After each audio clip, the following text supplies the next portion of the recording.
Welcome to Degrees of Freedom. I'm Gary Parker, the Deputy Director of the McSilver Institute for Poverty Policy and Research at New York University Silver School of Social Work. At the McSilver Institute, we seek new knowledge about the root causes of poverty. We develop evidence-based interventions to address its consequences, and we rapidly translate research findings into action.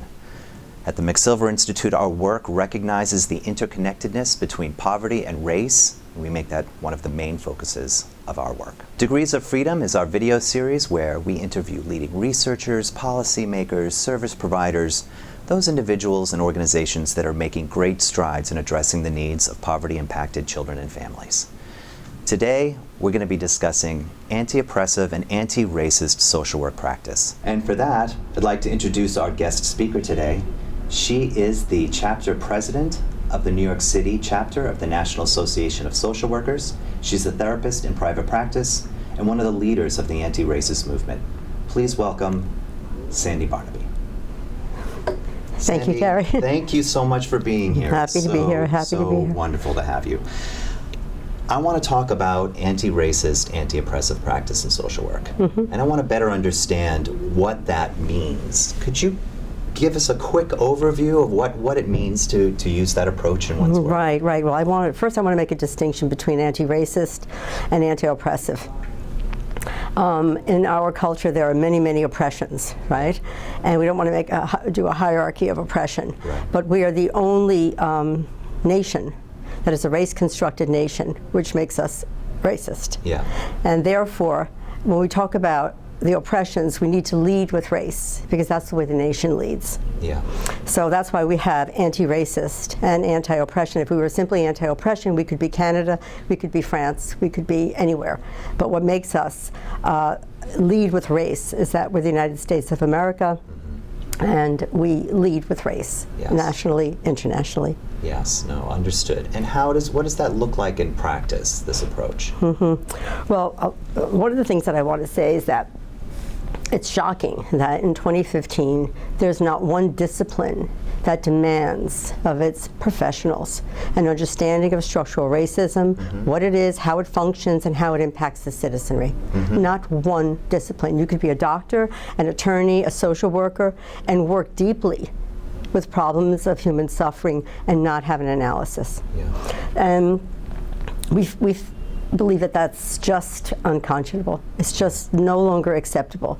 And as social workers, we find ourselves in every system, human system, and have tremendous capacity for social transformation if we understand this. Right. So, anti-racist practice is an understanding that all things are not equal, that human beings show up in a social context. And we're not taught that. We're really taught that, these models, these interventions are human interventions, are human models. And it isn't all an equal playing field. As you know, most of the textbooks, most of the literature, most of the research really is from a white institutional lens. Right. And that bias is built in. Right. And it's built into the schools of social work, as it's built into every institution. Yeah. Every single institution. And unless we understand that when we signed the Constitution, we didn't even get through the first page. The first article, the second section has the 3/5 clause in it. And that means that those Africans, descendants, the slaves, African descent, they were considered 3/5 of a human being. That's in our Constitution. Yeah. Every single institution was established before we signed that Constitution. And so that bias and that prejudice is embedded in every institution. And if we don't know that, we will be hardworking social workers, working day and night, and will be perpetuating disproportionate outcomes that will disproportionately help white people, and that's not why we came. Yeah, and this seems to be a critical time in terms of the social movement to address racism. We're seeing different movements emerge around the city with the Black Lives Matter around the country, but also within a lot of universities. We're seeing students organize. Right. So what would your advice be for one of our viewers out there? It's like, I want to get involved in this, and I want to get on the front lines of this movement? Well, the first thing I want to say is that I don't think it's helpful to be reactive.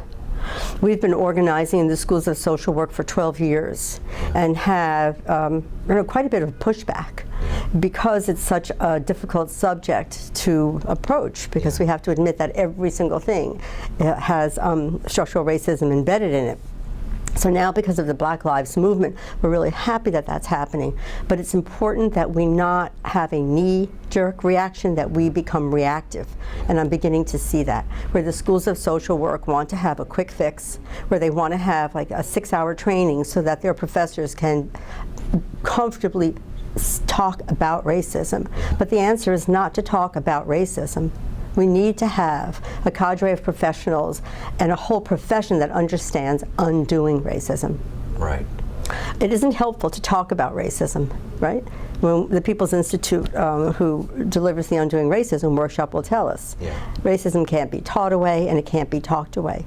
It's an organizing effort.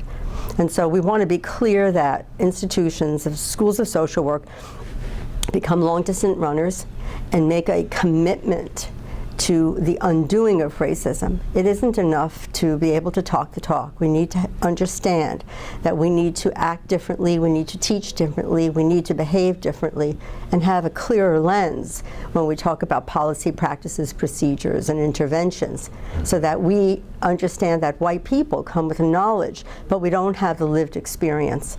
And so we must be led by people of color. Who have the knowledge and the experience.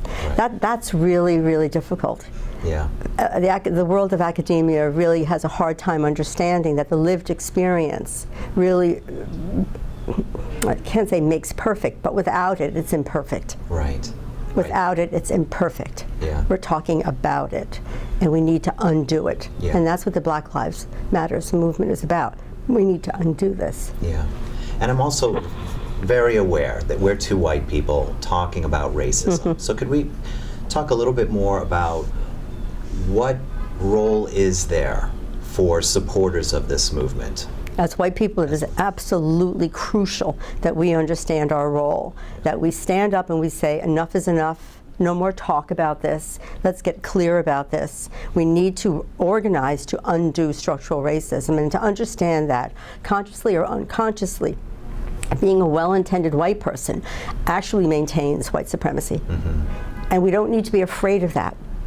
We need to see the data. We need to just be bold about that and honest about that, that our role is to partner with people who have the understanding and the lived experience, take leadership from people of color, and engage in the work of undoing this mess that we've created. And for students or faculty or policymakers that may be watching, what would you recommend be their first step? An Undoing Racism workshop. With the People's Institute? With the People's Institute for Survival and Beyond. Why?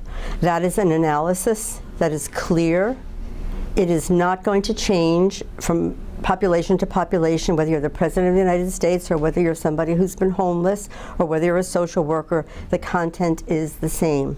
And this is every discipline has that, right? Social workers we have the canons. We understand that policy is the same no matter where you take it.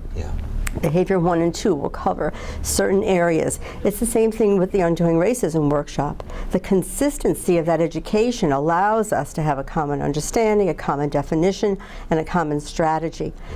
Now everybody can't take the workshop. We understand that. But that's why we want our educators to be deeply trained. So that if you are a faculty in Michigan, and you're a faculty in Florida, a faculty at NYU or at Fordham or any of the 11 schools in New York City, the education is consistent around the undoing of racism, and that we don't just have smart, Ron Chisholm will say, if you give somebody skills and tools without them dealing with their racism, you might have a skillful racist. We would unintentionally end up perpetuating the problem. And that is the danger of just talking about it and having people who don't have this distinction called undoing it. And here you call it root cause. It's not okay to understand poverty. We need to know what drives poverty and then begin to change that. Yeah. We need to take a look at, through a racial equity lens, where the employment efforts are going, where the housing efforts are going. And so when we make policy, we have a racial equity lens, and we understand that universal employment opportunities will just continue to maintain the disproportionality, that we have to have targeted efforts.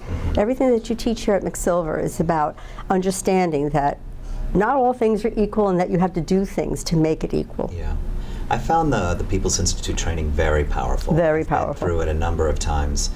Even just having the trainers walk through the history of oppression, so that you could see it through a historic lens. It was incredibly enlightening, and really kind of signaled just how far we have to go.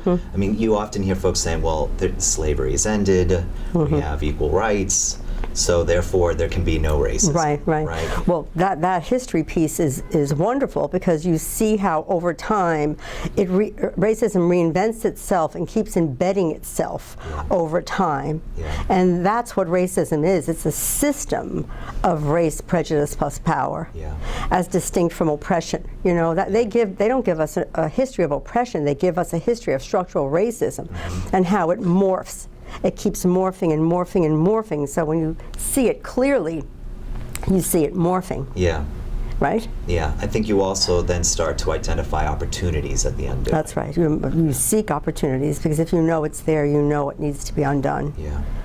Instead of saying, is it there, we say, where is it there? It's not, is it there? We know it's there. Yeah. This is the United States of America. It's there. It's there. And if we call ourselves, you know, academics, if we call ourselves specialists, if we call ourselves people who operate at a master's level, we need to know it's there. Yeah, great. Sandy, thank you so much. We only got to the tip of the iceberg, and we know there's a big iceberg underneath that tip, but we're going to just keep chiseling away at it. That's right, undoing it every day. That's right. Thank you, Gary. Thank you, and thank you so much for joining us today.